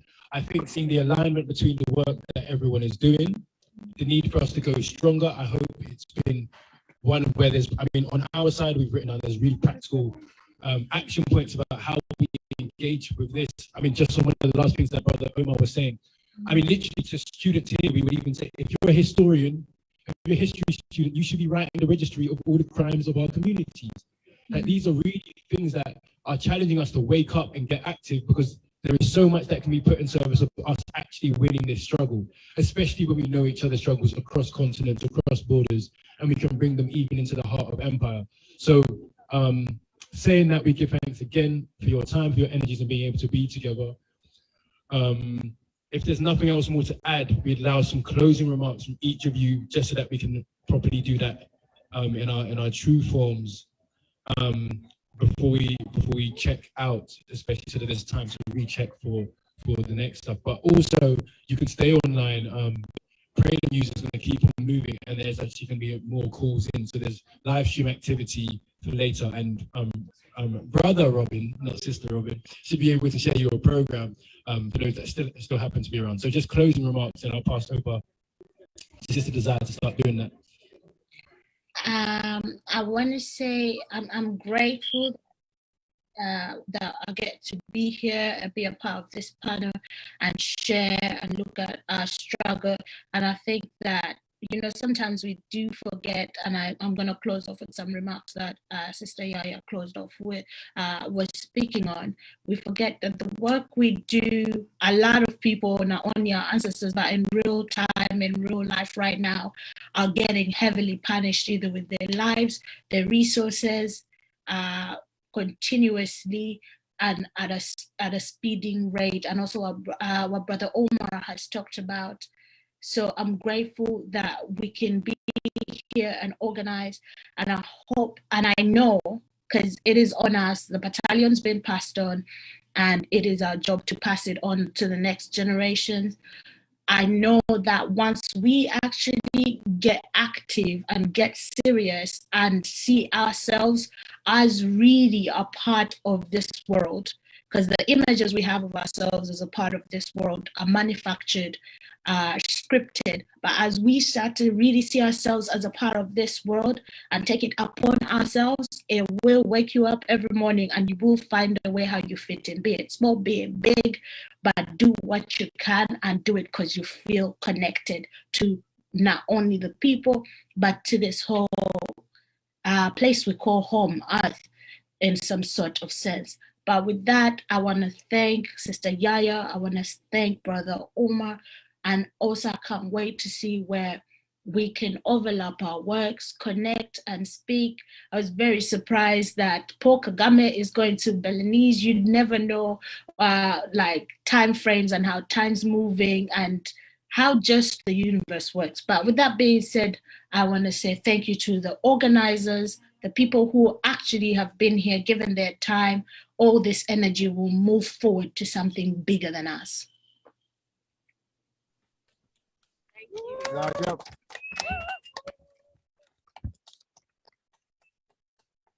Thank you. Thank you. Thank you, thank you, thank you. And Omar, and then sí. Okay. Yo quería agradecerles a todos.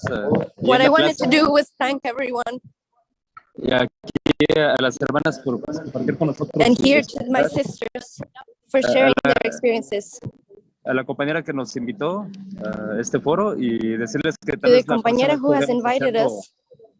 Duplicar el foro y también ponerlo aquí en público, aquí en la plaza de la escuela, así como lo tienen allá en la plaza. And importantly, for the work that you are doing there of popularizing this knowledge and placing it in public, this information, in the Walter Rodney Freedom Squares.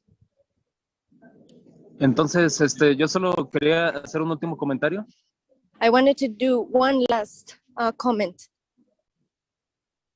Como despedida, para decirles que todo esto que platicamos de, as a goodbye, I would like to say that everything that we have spoken about here today, esta cuestión del terror, de la invasión colonial, these questions de la of terror, of neo-colonial invasion, of exploitation, del despojo de nuestros territorios y la expulsión de nuestros of the pueblos, dispossession of our territories and the exploitation of our peoples. No es eso lo que nos unifica como pueblo. That is not what unites us as people. La razón por la que vienen a explotarnos, the reason why they come to exploit and invade us, es por la riqueza de nuestros of the richness of our territories. La diversidad de los ecosistemas está the diversity íntimamente of our ligada ecosystems is intimately linked a la diversidad de nuestras culturas y nuestros to the pueblos. diversity of our cultures and our peoples. La defensa de estos territorios the también defense está of our íntimamente territories is intimately linked al conocimiento de la línea con nuestros ancestros. Of the knowledge of the line that unites us with our ancestors. Una vez entrevistamos a unos compañeros de Andalucía sobre Palestina. We interviewed some compañeros from Andalucía about Palestine. Y estaban sorprendidos de que nos preocupáramos por Palestina. And they were surprised that we were worried, that we looked to Palestine, to what was happening there. Nosotros les dijimos, pues por supuesto, si nuestros we padres, said, but si of nuestros course, abuelos, si los abuelos de nuestros abuelos, our fathers, our forefathers, our grandparents, great-great-grandparents, y quienes lo decidieron en esos tiempos también llevaron a cabo esta misma lucha contra la misma configuración política and who decided colonial. at that time that they too would take the fight and the struggle against the same political force that is imperialism. Pero es porque esta línea de... But it is exactly because that line which unites us with our ancestors. Y lo que nos une entonces es esto, que nuestros pueblos conllevan una línea ancestral that que our lleva lines valores, are holding que lleva ancestral lines, that we have values, wisdom and knowledge which beckon us and compel us to keep up this como struggle. pueblos antiguos, como pueblos that they antiguos que nos compel obligan us a defender, as originary peoples, as antique peoples, a defender la continue. vida de nuestros pueblos. To defend the lives Entonces, of our peoples and our territories.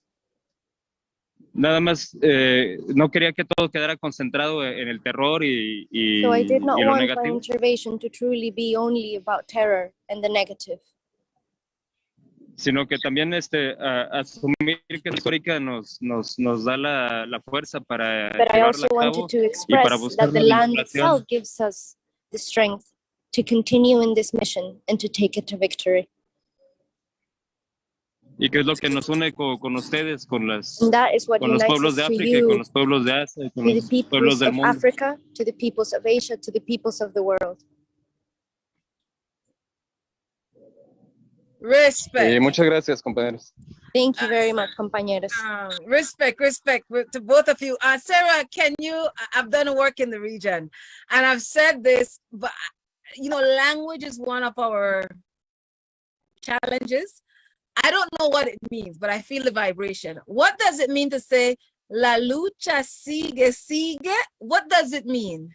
It means the struggle continues. All right, yeah. La lucha sigue, sigue. Solidarity forever, sisters and brothers. I'm telling you, there are no coincidences in life. The work that we do, and sometimes we feel, is it even worth it? We feel isolated. This is what it's about. It's trusting the process for moments like these. I'm absolutely on a high. I'm so thankful for each one of you, for the family members and friends who support you, for you to be able to do what you do. Many of us are living with mental illness, with physical ailments. We may look good, but people don't know what we live with to continue to do this work. So I want to say, for the people who we don't see, but they sustain us, to tell them we know that they're there. We appreciate them. And we thank you for showing up consistently in the defense of our people. Thank you. I'm always grateful. You all sustain me and give me, man, and make I feel good. At Creme TV, our mantra is show yourself, stay yourself, be yourself. Yeah, bless you. Wanna chant real quick? What the chant was? Zapata vive, La lucha sigue. Zapata vive. La lucha sigue. Yeah, ahí vamos, compa, la lucha sigue. Ashe, big up, One Love family. We'll check in and follow this right up afterwards. And we give thanks for all your time and energies and the important work we have to do to concretize what this means. But we can definitely do